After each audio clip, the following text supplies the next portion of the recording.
qual deixou seu legado a muitos e teve seu nome como identificação do parque da cidade de Amambai.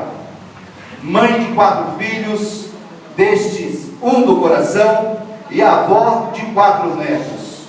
Dona Neuza descreve que no ano de 2000 teve a iniciativa de iniciar um trabalho junto às famílias que tinham em seu meio filhos, parentes, dependentes químicos, pois se sentia na missão de ajudá-los, uma vez que sentiu na própria pele o que é uma mãe lutar por um filho em um caminho tão sóbrio e solitário quando esse esteve no mundo das drogas.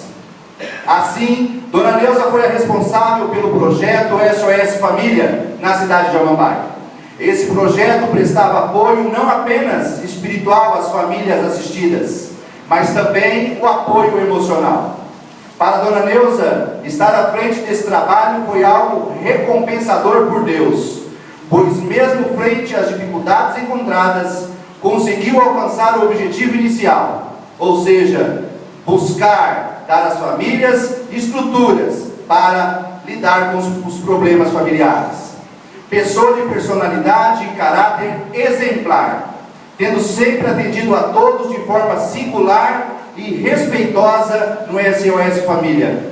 Dona Neuza Antunes Mascarenhas tem destaque por este vereador nessa sessão solene, nesse dia comemorado o Dia Internacional da Mulher, por seu senso de responsabilidade e organização, abraçando as causas sociais e culturais, tanto no SOS Família, na APAI, no Lar do Idoso e na Associação Cultural Amambaense, com grande dedicação. Não posso deixar de registrar ainda sua conduta exemplar, como nora, pois ao perder seu esposo em 2006, se viu numa missão peculiar e de grande responsabilidade: dar carinho, cuidado e atenção ao seu sogro, o saudoso Narciso Mascarenhas.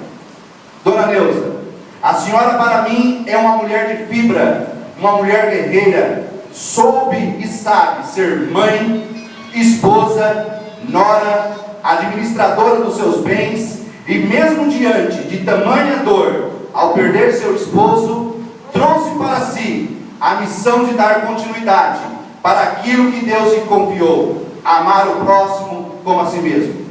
Assim, não tenho sombra de dúvidas que para mim esta foi a melhor escolha, homenageá-la nessa noite.